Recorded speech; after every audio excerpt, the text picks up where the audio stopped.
لیکن علی صاحب چند ایسے ڈائنامکس ہیں جس میں لگ رہا ہے کہ پاکستان تحریک انصاف شاید اس کے اوپر ابھی پوری طرح عمل نہیں کر پائے. آپ لوگوں کی جانب سے ایک اعلامیہ جاری کیا گیا کور کمیٹی کی جانب سے، جس میں غالباً کور کمیٹی کا حصہ آپ خود بھی ہیں، جس میں وہ ویلاگرز یا بلاگرز جو باہر بیٹھے ہوئے ہیں پاکستان سے، ان سے قطع تعلق کرنے کی کوشش کی گئی. خاص طور پہ سلمان احمد صاحب جو آپ کی پارٹی کے ایک رہنما بھی ہیں، ان کے حوالے سے آپ کی پارٹی نے اعلان کیا کہ جی جو کچھ بھی یہ کہیں یہ ان کی ذاتی رائے ہے، جو بھی پالیسی ہوگی وہ کور کمیٹی ڈیسائیڈ کرے گی.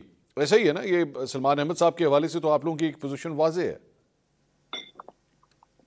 دیکھیے، پاکستان تحریک انصاف نے، ہماری کور کمیٹی نے واضح ایک موقف دیا ہے کہ ہماری کسی بھی ادارے سے کوئی لڑائی نہیں ہے.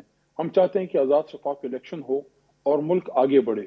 تو اس میں یہ ایک موو اس لیے کی گئی ہے کہ کوئی ایسی بات نہ ہو جس سے اب یہ معاملات دوبارہ خرابی کی طرف جائیں اور ملک جو ہے الیکشن کی بجائے کسی اور چکر میں ہم پڑیں. کیونکہ ابھی خدا کر کے آپ مجھے منصور صاحب یہ بتائیے نا کہ میں تو 11 مئی کو گرفتار ہوا تھا جی، اور 14 مئی کو میرے خیال میں عطا بندیال صاحب جب چیف تھے تو ان کا حکم تھا سپریم کورٹ کا کہ الیکشن ہو.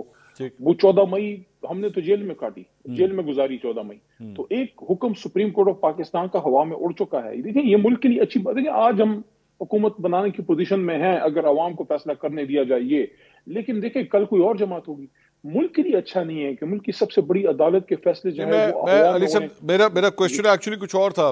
یہ جو کچھ بھی ہو رہا ہے آپ لوگوں کی پالیسی کچھ واضح نہیں ہو رہی، کیونکہ سلمان احمد صاحب کے حوالے سے آپ لوگ یہ اعلان کرتے ہیں but then you fall short. اور شہباز گل صاحب باہر سے بیٹھ کے جو کچھ بول رہے ہیں اسٹیبلشمنٹ کے حوالے سے اور آرمی چیف کے حوالے سے اور اس موجودہ سیٹ اپ کے حوالے سے، اس پہ آپ لوگ کچھ نہیں کہتے بلکہ ان کو ورچوئل جلسے کے اندر جو ہے انہیں تقریر کرنے کا پورا موقع بھی دیتے ہیں.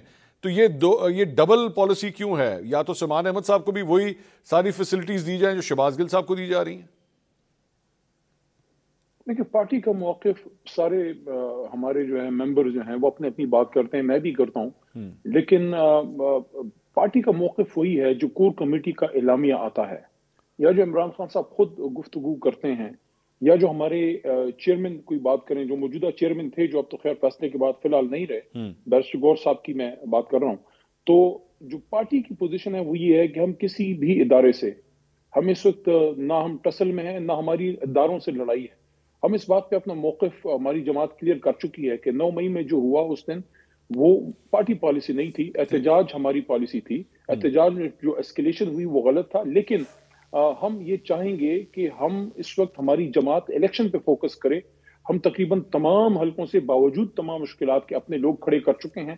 پارٹی اس وقت کسی بھی صورت میں الیکشن سے اپنی جو ہے اپنا فوکس ہٹانا نہیں چاہتی. ہم چاہتے ہیں کہ عمران خان صاحب باہر نکلیں، خود لیڈ کریں اور ساتھ میں ہم الیکشن پہ فوکس کر رہے ہیں. علی صاحب، شیخ رشید احمد صاحب کا جو حلقہ ہے وہ پرانے علائے آپ کے رہے ہیں، لیکن ان کے حوالے سے یہ خبر آئی، شیر افضل مروت صاحب نے یہ فرمایا کہ خان صاحب کی یہ رائے ہے کہ جتنے وہ لوگ جنہوں نے جا کے انٹرویوز دیے، پارٹی کو ڈیچ کیا، ان کو اب حلقے ان کے خالی نہیں چھوڑے جائیں کہ ان کے اگینسٹ جو ہے پاکستان تحریک انصاف کے امیدوار الیکشن لڑیں گے. شیخ رشید صاحب کے حوالے سے کیا پوزیشن ہے پارٹی کی اب؟ دیکھیں پارٹی اس پہ کور کمیٹی کوئی حتمی فیصلہ کرے گی. خان صاحب کی طرف سے بیرسٹر گور صاحب نے تو ابھی کوئی کلیئر اس پہ بات انہوں نے نہیں کی. جو ہمارے ابھی چیئرمین ہیں یا فیصلے سے پہلے جو تھے، اب شیخ رشید صاحب کے بارے میں کیا فیصلہ ہوتا ہے اب دیکھتے ہیں کور کمیٹی اس کے بارے میں کیا فیصلہ کرتی ہے خان صاحب کے جو ہے ان کے احکامات کی روشنی میں. جہاں تک شیخ صاحب کا تعلق ہے تو انہوں نے مشکلات صحیح ہیں پارٹی کے ساتھ. 2014 کا دھرنا، 2015 کا پاناما، اس کے بعد حکومت ختم ہونے کے بعد ان کو بھی پابند سلاسل ہونا پڑا. ان کو کافی تکلیف انہوں نے اور ان کے بھتیجے نے صحیح ہے. ان کے گھر کی خواتین کا بھی میرے خیال میں نے سنا ہے، ان کی بہن وغیرہ کا بھی شاید ان کے گھر پہ کچھ چھاپا یا واٹ ایور اس طرح کچھ ہوا. تو مشکلات میں وہ کھڑے رہے ہیں، لیکن آخری فیصلہ عمران خان صاحب کریں گے. ان کی جو پریس ٹاک تھی یا جو ان کا انٹرویو تھا، انٹرویو میں جہاں تک ہمارے خیال میں ہم نے جو دیکھا ہے ہماری کور کمیٹی یا جماعت نے، کہ کوشش انہوں نے کی کوئی ایسی بات نہ ہو. لیکن اب اس پہ حتمی فیصلہ کیا ہے وہ تو عمران خان صاحب خود کریں گے، فاؤنڈنگ چیئرمین اور کور کمیٹی. تو میرے خیال میں اس کے لیے ہمیں کوئی ہفتہ ایک شاید انتظار کرنا پڑے کہ فائنل فیصلہ کیا آتا ہے. بہرحال